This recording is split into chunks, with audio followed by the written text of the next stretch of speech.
Hello student, तो स्वागत है। आज देखते हैं क्लास 10th का जितने भी इम्पोर्टेंट फार्मूला है स्टूडेंट और परिभाषा सहित हम आपको समझाएंगे। तो स्टार्ट करते हैं स्टूडेंट।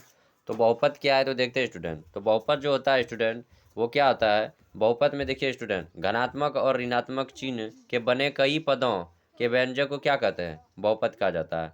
अर्थात प्लस में और माइनस के चिन्हों से बने कई जितने भी पद होते हैं और व्यंजक होते हैं इसे क्या कहते हैं, बहुपद कहते हैं स्टूडेंट।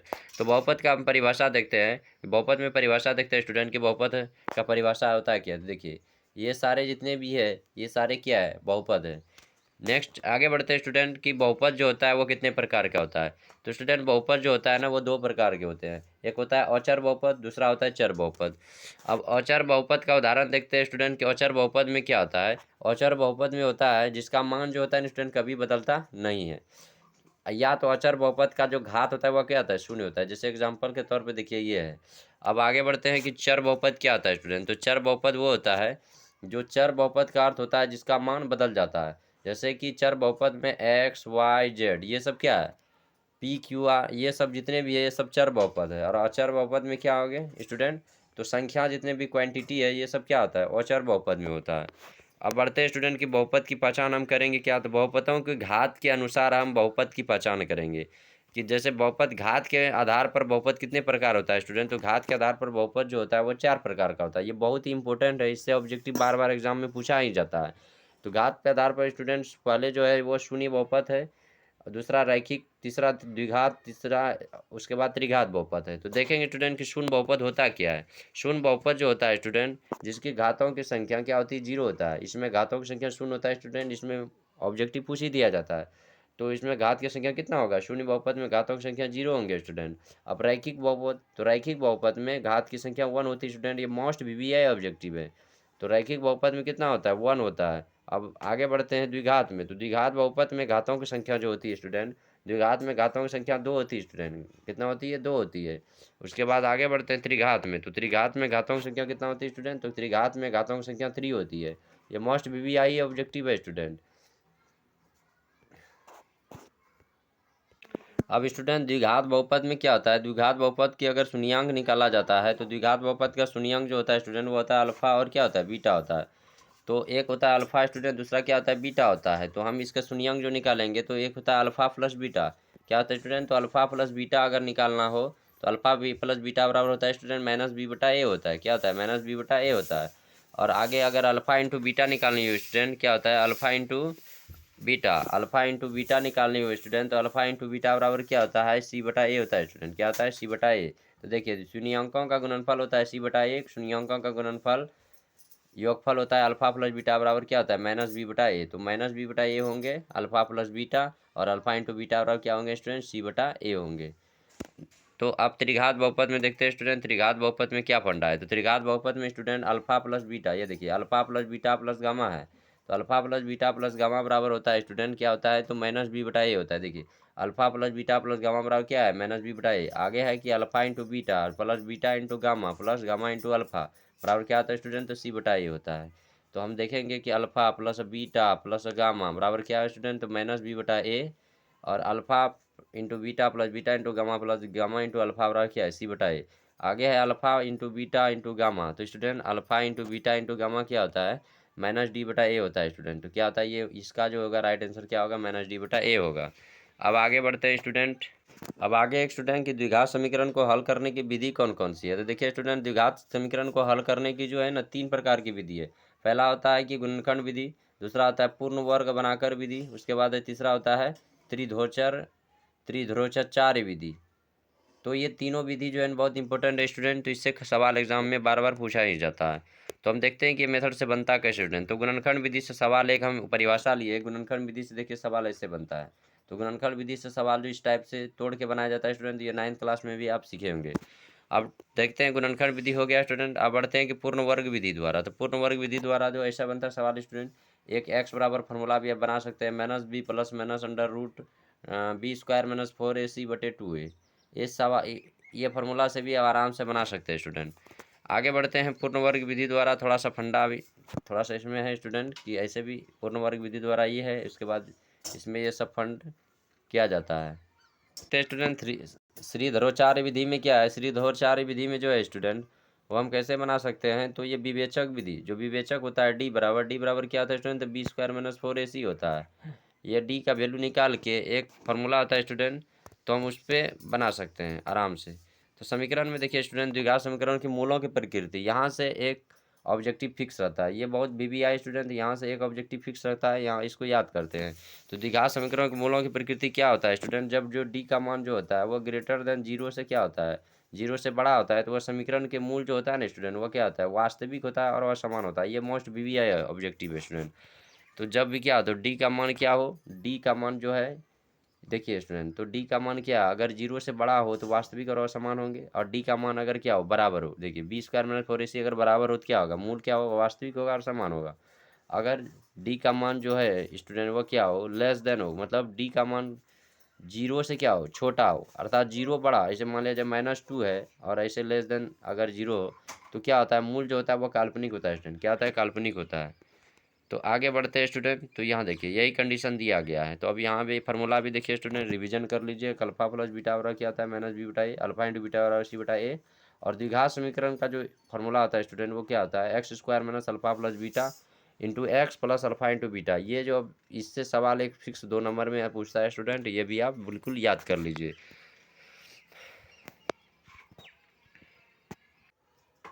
तो स्टूडेंट अब जो है ना समांतर श्रेणी एपी का हिसाब देखेंगे स्टूडेंट। तो एपी का हिसाब देखते हैं, एपी का फॉर्मूला क्या होता है। तो एपी में स्टूडेंट जो होता है ना, एपी जो होता है कोई भी श्रेणी ऐसा अनुक्रम होता है जो विशेष गणितीय नियमों का पालन करता है, उसे श्रेणी कहते हैं। तो स्टूडेंट एपी का हिसाब का देखते हैं फॉर्मूला कि श्रेणी जो होता है वो उसके कितने टाइप होते हैं। तो श्रेणी जो होता है वह 3 टाइप का होता है स्टूडेंट, समांतर श्रेणी, गुणोत्तर श्रेणी और हरात्मक श्रेणी। समांतर श्रेणी को इंग्लिश में एपी कहते हैं, गुणात्मक श्रेणी को जीपी कहते हैं स्टूडेंट, और हरात्मक श्रेणी को एचपी कहते हैं स्टूडेंट। तो एपी का सवाल जो है वो मैट्रिक में अधिकतर पूछा जाता है। तो समांतर श्रेणी जो है जिसे हम एपी कहते हैं स्टूडेंट, उसे क्या कहते हैं, एपी कहते हैं। तो एपी के उदाहरण क्या होता है, जिसका सारवंतर डी जो है ना, वो डी दोनों सारवंतर क्या हो, ए वो मतलब D1 और D2 समान होना चाहिए, तो क्या होता है, एपी में होता है। तो ये चेक किया जाता है स्टूडेंट, जब हम आपको चैप्टर में पढ़ाएंगे। तो देखते हैं कि समांतर श्रेणी का फॉर्मूला, समांतर श्रेणी में डी बराबर क्या होता है स्टूडेंट, तो डी बराबर A2 माइनस A1 होता है, अर्थात द्वितीय पद घटाओ पहला पद होता है स्टूडेंट। द्वितीय पद घटाओ क्या होता है, पहला पद होता है स्टूडेंट। द्वितीय पद घटाओ क्या आता है, पहला पद होता है स्टूडेंट। तो यहाँ तक चलते हैं। समांतर श्रेणी जो होता है वह प्रकार कितने होते हैं, समांतर श्रेणी जो होता है वह कितने प्रकार होते हैं स्टूडेंट, तो 2 प्रकार होता है। एक होता है परिमित समांतर श्रेणी, दूसरा होता है स्टूडेंट, दूसरा होता है अपरिमित समांतर श्रेणी। दूसरा क्या होता है, अपरिमित समांतर श्रेणी। अब देखिए स्टूडेंट, इसमें जो है सारवंतर का जो बताया फॉर्मूला, सारवंतर को डी द्वारा सूचित किया जाता है और ए एन को अंतिम पद द्वारा सूचित किया जाता है। सारवंतर जब भी निकालनी हो तो A2 माइनस A1 करेंगे, और ए एन जब भी निकालनी हो तो ए एन बराबर होता है A plus n minus one, a plus n minus one, और गुणी क्या होता है, डी होता है। इस फार्मूला से आप अंतिम पद का वैल्यू को निकाल सकते हैं। आगे हम बढ़ते हैं स्टूडेंट। तो समांतर श्रेणी का अब एक होता है, समांतर श्रेणी में क्या होता है स्टूडेंट की, समांतर श्रेणी के एपी में क्या होता है, पूछा जाता है कि एस एन बराबर क्या होता है, समांतर श्रेणियों का योग। तो योग बराबर फॉर्मूला आता है, तो ये देखिए स्टूडेंट, ए योग बराबर फॉर्मूला ये होता है, एस एन बराबर एन बटा two a plus n minus one गुना डी। ये बहुत ही मोस्ट बीबीआई ऑब्जेक्टिव है स्टूडेंट। तो ये फार्मूला है। दूसरा एक समांतर श्रेणी में देखिए स्टूडेंट, ये फार्मूला है, एस एन बराबर क्या होता है, एन बटा टू ए प्लस एल। जब अंतिम पद दिया रहे, यहाँ पे गलत दिया है स्टूडेंट, यहाँ हम बताते हैं एस एन बराबर होता है एन बटा टू और क्या होता है, ए प्लस एल होता है। जब भी अंतिम पद का वैल्यू एल के रूप में दिया रहे तो ये वाला फार्मूला बहुत ही कारागार होता है। तो आगे बढ़ते हैं स्टूडेंट, आगे क्या है देखते हैं। तो यहाँ तक हम देख लिए स्टूडेंट। तो फार्मूला फिर एक बार रिवाइज कर लेते हैं। समांतर श्रेणी में प्रथम पद को ये कहते हैं, सारवंतर बराबर फार्मूला होता है स्टूडेंट, दूसरा पद घटो क्या होता है, पहला पद। एपी का क्या होता है, एपी को हम A plus D, A plus 2D, A plus 3D dot dot dot infinity तब हम ये चलते जाते हैं। एनवा पद बराबर ए एन बराबर फॉर्मूला होता है ए प्लस एन माइनस वन गुना डी होता है स्टूडेंट। आप इसको रिवीजन करते रहिए। उसके बाद एन पदों का योग बराबर फॉर्मूला होता है एन बटा two a plus n minus one गुना डी, और एन पदों का योग अगर पूछे तो एस एन बराबर एन बटा टू ए प्लस एल होता है स्टूडेंट, क्या होता है, एल होता है यहाँ पे। उसके बाद बढ़ते हैं स्टूडेंट। तो यहाँ पे देखिए प्रथम एन धनात्मक पूर्णांक का योग, ये भी फार्मूला कारागार है, एन गुना एन प्लस वन बटे टू होता है। समांतर माध्य पद को क्या बोल सकते हैं, ए प्लस सी बटे टू, ये भी फार्मूला क्या है, कारागार है स्टूडेंट। तब आगे बढ़ते हैं। उसके बाद है स्टूडेंट त्रिभुज की त्रिभुज किसे कहते हैं? तीन भुजाओं से बने बंद आकृति को क्या कहते हैं स्टूडेंट? तो त्रिभुज कहते हैं। त्रिभुज में तीनों कोणों का योग कितना होता है? 180 डिग्री होता है स्टूडेंट। तो त्रिभुज का देखिए, त्रिभुज का जो शेप है इस प्रकार से स्टूडेंट, त्रिभुज का शेप इस प्रकार से होता है। त्रिभुज को हम संकेत करते हैं, त्रिभुज को ABC भी लिख सकते हैं, कभी PQR भी बोल सकते हैं। तो त्रिभुज का सूत्र जो होता है स्टूडेंट, त्रिभुज का फॉर्मूला, त्रिभुज का क्षेत्रफल 1/2 आधार गुना ऊंचाई होता है। एक त्रिभुज का फॉर्मूला ये भी होता है जिसके हीरो से द्वारा निकलता है, ये होता है √S - A S - B S - C। और त्रिभुज का अर्ध परिमाप होता है A + B + C/2 होता है। तो त्रिभुज का ये हुआ स्टूडेंट। तो त्रिभुज के देखिए, त्रिभुज के ये यहाँ से एक ऑब्जेक्टिव फिक्स रहेंगे स्टूडेंट, एक ऑब्जेक्टिव फिक्स रहेंगे। त्रिभुज के 3 शीर्ष होता है, 3 भुजा होता है, 3 कोण होता है। त्रिभुज के तीनों कोणों का योग 180 डिग्री होता है और पाई रेडियन होता है स्टूडेंट। त्रिभुज के 2 भुजाओं का योग तीसरी भुजा से अधिक होता है। ये मोस्ट BBI ऑब्जेक्टिव यहाँ से पूछा जाता है स्टूडेंट। और क्या पूछा जाता है स्टूडेंट कि त्रिभुज के 2 भुजाओं का अंतर तीसरी भुजाओं से क्या होती है? छोटी होता है। आप देखते हैं टाइप्स ऑफ ट्रिंगल, त्रिभुज के कितने प्रकार होते हैं स्टूडेंट? तो त्रिभुज जो होते हैं वो भुजाओं के आधार पर त्रिभुज 3 प्रकार होते हैं स्टूडेंट। भुजाओं के आधार पर त्रिभुज क्या प्रकार होता है? 3 प्रकार। पहला आता है समबाहु त्रिभुज, दूसरा आता है समद्विबाहु, तीसरा आता है विषमबाहु त्रिभुज। अब देखते हैं स्टूडेंट कि समबाहु त्रिभुज का देखिए, समबाहु त्रिभुज में क्या होता है? जिस त्रिभुज की सभी भुजा आपस में बराबर होता है उसे समबाहु त्रिभुज कहते हैं। और त्रिभुज के प्रत्येक कोण का मान क्या होता है? 60 डिग्री होता है। इसका शेप देखिए स्टूडेंट कैसे होता है, ये होता है समबाहु त्रिभुज का शेप। अब आगे बढ़ते हैं, समबाहु त्रिभुज का फार्मूला क्या होता है? समबाहु त्रिभुज का फार्मूला जो होता है स्टूडेंट वो √2 गुना भुजा स्क्वायर होता है। और समबाहु त्रिभुज का क्या होता है स्टूडेंट कि समबाहु त्रिभुज के परिमाप देखिए, तो परिमाप बराबर क्या होता है? 3 गुनी भुजा। उसके बाद क्या होता है? समबाहु त्रिभुज की लंब की जो लंबाई निकालना है तो √3/4 गुना भुजा ने होता है स्टूडेंट। और त्रिज्याएं तो जान लेते हैं, A बटे क्या होता है? A/√3 होता है। क्या होता है स्टूडेंट? तो A/√3 होता है। तो आगे बढ़ते हैं स्टूडेंट कि समद्विबाहु त्रिभुज का किसे कहते हैं? तो समद्विबाहु त्रिभुज ऐसा त्रिभुज जिसकी तीनों भुजाओं में कोई 2 भुजाएं समान होती है स्टूडेंट। तो ये 2 भुजाएं समान होगी, देखिए इसका शेप ऐसे बनते हैं। समद्विबाहु त्रिभुज का सूत्र देखिए स्टूडेंट। तो समद्विबाहु त्रिभुज का फॉर्मूला तो 1/2 आधार गुना ऊंचाई, क्षेत्रफल होता है स्टूडेंट, ऐसे हम लिख सकते हैं। दूसरा क्षेत्रफल ये होता है, ये वाला। उसके बाद समद्विबाहु त्रिभुज का परिमाप जो होता है स्टूडेंट तो ये होता है। अब देखते हैं विषमबाहु त्रिभुज। विषमबाहु त्रिभुज देखिए ऐसे त्रिभुज जिनके तीनों भुजाएं अलग अलग होती है, मतलब तीनों की लंबाई अलग अलग हो, विषमबाहु त्रिभुज कहलाती है। विषमबाहु त्रिभुज का ट्रिंगल देखिए स्टूडेंट, तीनों भुजाएं जो है वो कभी बराबर नहीं होती है। विषमबाहु त्रिभुज की फॉर्मूला देखिए क्या आता है? 1/2 आधार गुना ऊंचाई। विषमबाहु त्रिभुज का ये भी फॉर्मूला है, अर्ध परिमिति ये है और ये वाला फॉर्मूला है स्टूडेंट। अब आगे बढ़ते हैं कि कोण के आधार पर त्रिभुज क्या प्रकार होता है स्टूडेंट? कोण के आधार पर भी त्रिभुज 3 प्रकार होता है, न्यून कोण, समकोण, अधिक कोण।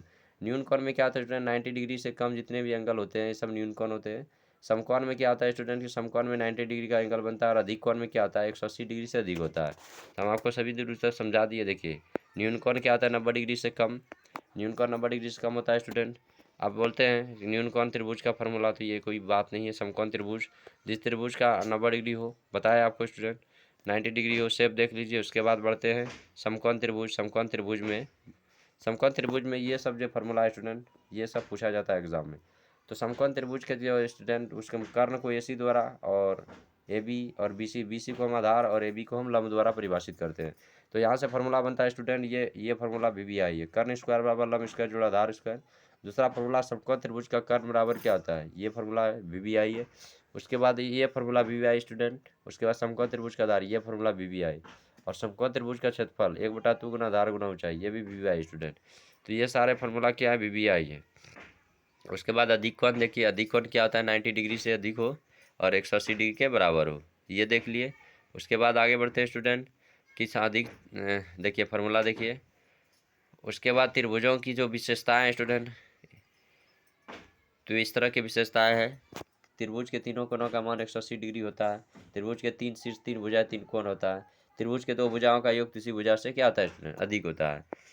उसके बाद निर्देशांक ज्यामिति में स्टूडेंट देखते हैं कि निर्देशांक ज्यामिति में इंपॉर्टेंट सब क्या है। तो स्टूडेंट इसमें चतुर्थांश जो है वो क्या है? बहुत ही इंपॉर्टेंट है। चतुर्थांश 4 प्रकार होता है स्टूडेंट।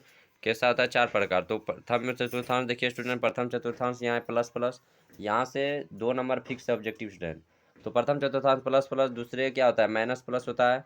और तृतीय जो होता है स्टूडेंट, तृतीय जो होता है वो क्या होता है स्टूडेंट? तो माइनस माइनस होता है। तृतीय में माइनस माइनस और फोर्थ में क्या था स्टूडेंट? तो प्लस माइनस होता है। तो यहाँ तक देख लिए। अब आगे बढ़ते हैं, यहाँ से देखते हैं चतुर्थांश। चतुर्थांश को हम समझ गए स्टूडेंट। और चतुर्थांश में क्या होता है, मूल बिंदु 0 0 होता है स्टूडेंट, मूल बिंदु क्या होता है 0 0। अब एक देखते हैं कि एक्स अक्ष को भुज कहते हैं स्टूडेंट, यहाँ से एक ऑब्जेक्टिव फिक्स है, एक्स अक्ष को क्या कहते हैं भुज कहते हैं, और वाई अक्ष को क्या कहते हैं स्टूडेंट, तो कोटि कहते हैं, वाई अक्ष को क्या कहते हैं कोटि कहते हैं। तो यहाँ से ये याद रखिएगा स्टूडेंट, प्रथम यानी समझ गए, तो मूल बिंदु क्या आता है स्टूडेंट, तो 0 0, मूल बिंदु क्या आता है 0 0 होता है। उसके बाद दूरी सूत्र, तो दूरी सूत्र क्या होता है स्टूडेंट, दूरी सूत्र ये होता है √x2 - x1 का होल स्क्वायर जोड़ y2 - y1 का होल स्क्वायर। उसके बाद देखते हैं स्टूडेंट कि मध्य बिंदु का फॉर्मूला क्या आता है, तो मध्य बिंदु का फॉर्मूला x बराबर ये होता है स्टूडेंट, और y बराबर क्या होता है स्टूडेंट, तो y बराबर ये होता है y1 + y2/2। उसके बाद है स्टूडेंट विभाजन सूत्र, विभाजन सूत्र भी बहुत इंपॉर्टेंट है। विभाजन सूत्र को देखते हैं, विभाजन सूत्र में क्या होता है स्टूडेंट, विभाजन सूत्र x बराबर होता है ये देखिए स्टूडेंट m1 जोड़ m1 ये वाला फार्मूला आप याद रखिएगा स्टूडेंट।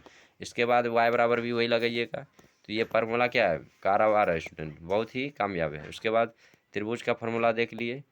आगे बढ़ते हैं स्टूडेंट कि अगर त्रिभुज का क्षेत्रफल निकालनी हो, त्रिभुज का फार्मूला निकालनी स्टूडेंट, तो एक ट्रिक वाला फार्मूला है, एक क्या फार्मूला 127 231 312, ये वाला फार्मूला बहुत ही इंपॉर्टेंट स्टूडेंट, इससे त्रिभुज का क्षेत्रफल निकाली जाती है। तो ये वाला फार्मूला याद रखिएगा ट्रिक से। इससे क्या ट्रिक है, तो 123 231 और 312, ये फार्मूला हम आपको बताए थे बोर्ड में, इसको बैठानी है सही से। तो ये आपका क्या होगा, टॉपिक खत्म हो गया निर्देशांक ज्यामिति का। तो त्रिकोणमिति में स्टूडेंट क्या होता है, त्रिकोणमिति में ये जो होता है ये लंब होता है स्टूडेंट, ये क्या होता है लंब होता है, और ये कर्ण होता है, कर्ण को h द्वारा डिनोट करते हैं, लंब को p द्वारा और आधार को b द्वारा हम सूचित करते हैं। तो देखते हैं स्टूडेंट कि कर्ण बराबर क्या होता है, आधार क्या होता है, ये सब चीज़ परिभाषा हम नहीं देखेंगे, फार्मूला पे जाते हैं स्टूडेंट कि कर्ण स्क्वायर बराबर लंब स्क्वायर जोड़ आधार स्क्वायर, इंग्लिश में h स्क्वायर बराबर p स्क्वायर जोड़ b स्क्वायर कहा जाता है। ये सारा चीज कारोबार है स्टूडेंट। तो साइन थीटा देखिए, इसमें साइन थीटा होता है tan cos cot sec cosec होता है स्टूडेंट। तो यहाँ तक समझ गए। अल्फा बीटा देखिए स्टूडेंट, कुछ रूप है alpha beta gamma delta lambda psi theta rho phi, ये सारा बहुत ही इंपॉर्टेंट स्टूडेंट। अब देखते हैं कि त्रिकोणमिति में क्या होता है, त्रिकोणमिति कौन को हम कैसे याद रखेंगे, साइन थीटा को कैसे याद रखेंगे। तो स्टूडेंट देखिए साइन थीटा बराबर क्या होता है, इसको पूरी तरह से याद रखना पड़ेगा। साइन 0 बराबर 0 होता है student, sine 30 half, sine 45 1/√2, sine 60 √3/3, sine 91 होता है, कॉस कॉस का वैल्यू देखिए कॉस 0 1 होता है, cos 30 √3/2, cos 45 1/√2, cos 60 half, cos 90 0 0। उसके बाद टेन का क्या होता है स्टूडेंट, तो टेन का होता है 0 10 0 0, ten 30 1/√3, ten 45 1, ten 60 √3, ten 90 degree अपरिभाषित। तो यहाँ तक देखते हैं। उसके बाद कॉट 0 क्या होता है अपरिभाषित, कॉट 30 √3, कॉट 45 होता है 1, कॉट 60 1/√t, उसके बाद कॉट 90 0 होता है। तो जितने भी वो सब का क्या होता है उल्टा होता है स्टूडेंट, इसको यहाँ तक याद रखिएगा। उसके बाद साइन थीटा बराबर क्या होता है स्टूडेंट, तो साइन थीटा बराबर 1/cosec थीटा होता है, कॉस थीटा बराबर 1/sec थीटा होता है, टेन थीटा बराबर 1/cot थीटा होता है। कॉसेक थीटा को 1/sin लिख सकते हैं, सेक थीटा को 1/cos लिख सकते हैं, कॉट थीटा को 1/tan लिख सकते हैं। Cosec theta into sec theta 1 होता है student, tan theta into cot theta 1 होता है, sine square theta plus cos square theta 1 होता है, टेन स्क्वायर थीटा प्लस 1 बराबर सेक स्क्वायर थीटा होता है, और कॉट स्क्वायर थीटा प्लस 1 बराबर क्या होता है कॉसेक स्क्वायर थीटा होता है स्टूडेंट। तो यहाँ तक देख लिए। अब ये फार्मूला आपके लिए नहीं स्टूडेंट, आगे बढ़ते हैं। देखिए स्टूडेंट आप घन का आयतन देखते हैं, घन का आयतन क्या होता है, पर एक क्यू होता है स्टूडेंट, घन का आयतन क्या होता है एक क्यू, जिसको भुजा क्यू बोलते हैं। घनाभ का आयतन होता है लंबाई गुना चौड़ाई गुना ऊंचाई होता है स्टूडेंट, लंबाई गुना चौड़ाई गुना ऊंचाई होता है। उसके बाद बेलन का आयतन क्या होता है स्टूडेंट, तो बेलन का आयतन होता है पाई आर स्क्वायर होता है स्टूडेंट। उसके बाद शंकु का आयतन क्या होता है, शंकु का आयतन 1/3 पाई आर स्क्वायर एच होता है स्टूडेंट। उसके बाद क्या होता है गोले का वक्र क्षेत्रफल होता है 4 पाई आर स्क्वायर होता है। और शंकु के सिन्ना का आयतन देखिए स्टूडेंट ये होता है 1/3 पाई एच R1 का होल स्क्वायर प्लस R2 का whole square plus R1 into R2 होता है स्टूडेंट। तो अब यहाँ से बढ़ते हैं। उसके बाद घनाभ चलते हैं स्टूडेंट। घनाभ का क्या होता है, घनाभ का लंबाई गुना चौड़ाई गुना ऊंचाई, लंबाई गुना चौड़ाई गुना ऊंचाई क्या होता है स्टूडेंट, तो आयतन होता है। उसके बाद घनाभ का पृष्ठ क्षेत्रफल, घनाभ का पृष्ठ क्षेत्रफल होता है 2 गुना LB plus BS plus LH होता है स्टूडेंट। उसके बाद घनाभ का जो होता है घनाभ का त्रिज्यक ऊंचाई क्या होता है, लंबाई का स्क्वायर प्लस चौड़ाई का स्क्वायर प्लस ऊंचाई का स्क्वायर होता है स्टूडेंट। उसके बाद घन का आयतन, घन का ऊंचाई